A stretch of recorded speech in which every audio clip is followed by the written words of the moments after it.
Good morning to you from my study. I just have a short word to share with you this morning. It's quite interesting when you see something in the New Testament and you don't actually realize that it's in the Old, or vice versa.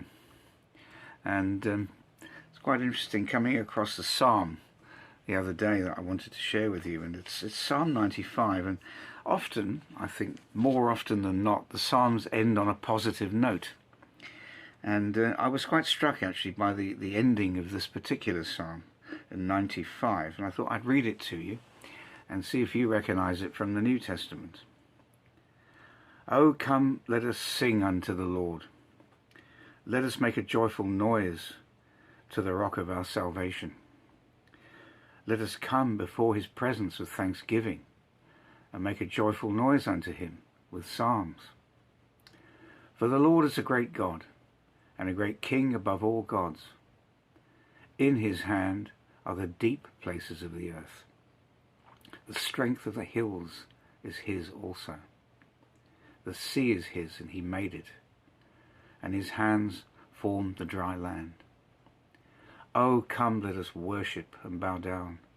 Let us kneel before the Lord our Maker. For he is our God, and we are the people of his pasture, and the sheep of his hand. Today, if you will hear his voice, harden not your heart, as in the provocation, as in the day of temptation in the wilderness, when your fathers tempted me, proved me, and saw my work. 40 years long was I grieved with this generation, and said, It is a people that do err in their heart, and they have not known my ways, unto whom I swear in my wrath that they should not enter my rest." Well, those of you that are familiar with the book of Hebrews will know this particular scripture here, where it's talking about those that have been made partakers of the Christ, of the blood of Christ, and yet turn their head away, turn back. And it goes on and it says here in verse 15, I'll just go read from verse 14 actually. "For we are made partakers of Christ, if we hold the beginning of our confidence steadfast unto the end. While it is said, Today, if you will hear his voice, harden not your hearts, as in the provocation. For some, when they had heard, did provoke, howbeit not all that came out of Egypt by Moses.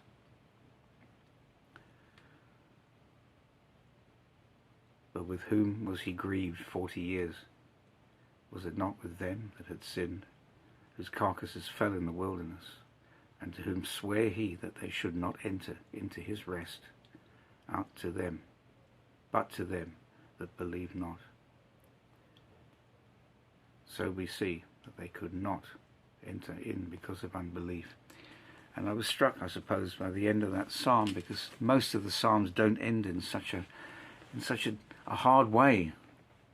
That particular one does. It goes from praise to the most stern warning that you could possibly have. And I think the warnings in the book of Hebrews are possibly the most stern that we could have.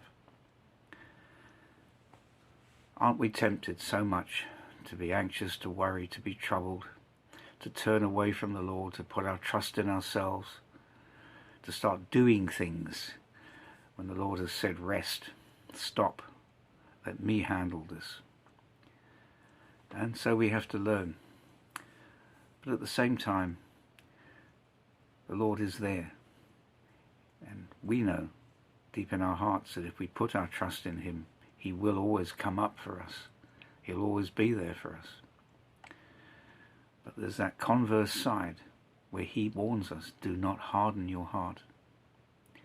Don't turn away of your own choice. Our free will is always there to turn our backs if we want to. Lot's wife didn't have to turn round. She chose to turn round.